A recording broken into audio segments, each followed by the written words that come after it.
ರವೆ ಉಂಡೆ ಸಾಫ್ಟಾಗಿ ಬರ್ತಿಲ್ಲ, ಗಟ್ಟಿ ಆಗುತ್ತೆ ಅಂತ ಅನಿಸಿದ್ರೆ ಈ ರೀತಿ ಒಂದ್ಸಲ ಟ್ರೈ ಮಾಡಿ ನೋಡಿ. ತುಂಬಾ ಸಾಫ್ಟಾಗಿರುತ್ತೆ.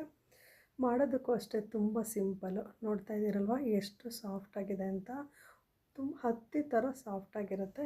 ಈ ರೀತಿ ರವೆ ಉಂಡೆ ಮಾಡ್ಕೊಳ್ಳೋದಕ್ಕೆ ಪ್ಯಾನಲ್ಲಿ ಸ್ವಲ್ಪ ತುಪ್ಪ ಅಥವಾ ಎಣ್ಣೆ ಹಾಕ್ಕೊಂಡು ಸ್ವಲ್ಪ ಬಾದಾಮಿ, ಗೋಡಂಬಿ, ದ್ರಾಕ್ಷಿನ ಹಾಕ್ಕೊಂಡು ಹುರ್ಕೊಳ್ಬೇಕು. ದ್ರಾಕ್ಷಿ ಎಲ್ಲ ಚೆನ್ನಾಗಿ ಹರಳಿರಬೇಕು. ಈ ಟೈಮಲ್ಲಿ ಸ್ಟವ್ರಿನ ಸಿಮ್ಮಲ್ಲಿ ಇಟ್ಕೊಂಡೆ ಡ್ರೈ ಫ್ರೂಟ್ಸನ್ನು ಎಣ್ಣೆಯಲ್ಲಿ ಹುರ್ಕೊಳ್ಬೇಕು. ಚೆನ್ನಾಗಿ ಹುರಿದಿದ್ದಾದಮೇಲೆ 1 ಬಟ್ಲಷ್ಟು ಚಿರೋಟಿ ರವೆ ತೊಗೊಂಡಿದ್ದೀನಿ, ಇನ್ನೊಂದು ಬಟ್ಲಷ್ಟು ಮೀಡಿಯಮ್ ರವೆ ತೊಗೊಂಡಿದ್ದೀನಿ.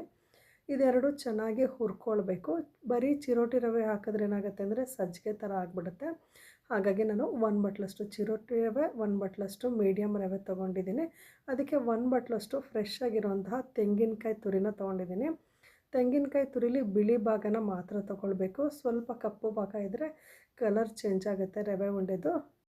ತೆಂಗಿನಕಾಯಿ ತುರಿ ಹಾಕಿ ಒಂದು 5 ನಿಮಿಷ ಚೆನ್ನಾಗಿ ಹುರ್ಕೊಳ್ಬೇಕು. ಬೇಗ ಕೆಡುತ್ತೆ, ಹಾಗಾಗಿ ಚೆನ್ನಾಗಿ ಹುರ್ಕೊಳ್ಬೇಕು.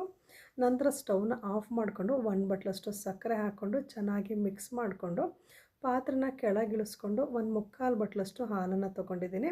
ಇಲ್ಲಿ 3/4 ಬಟ್ಲನ್ನು ಹಾಕ್ಕೊಂಡಿದ್ದೀನಿ. ಸ್ವಲ್ಪ ಹಾಕ್ಕೊಂಡು ನೋಡಿದೆ ಉಡಿ ಉಡಿ ಅಂತ ಅನ್ನಿಸ್ತು. ಹಾಗಾಗಿ ಉಳಿದಿರೋಂಥ ಹಾಲನ್ನು ಹಾಕ್ಕೊಂಡು ಚೆನ್ನಾಗಿ ಮಿಕ್ಸ್ ಮಾಡಿಕೊಂಡು ಈ ರೀತಿ ಗಟ್ಟಿಯಾಗಿ ಉಂಡೆ ಕಟ್ಟಿಟ್ಕೊಂಡ್ರೆ ಸಾಫ್ಟಾಗಿರೋಂಥ ರವೆ ಉಂಡೆ ರೆಡಿ. ವಿಡಿಯೋ ಶೇರ್ ಮಾಡಿ. Thank you.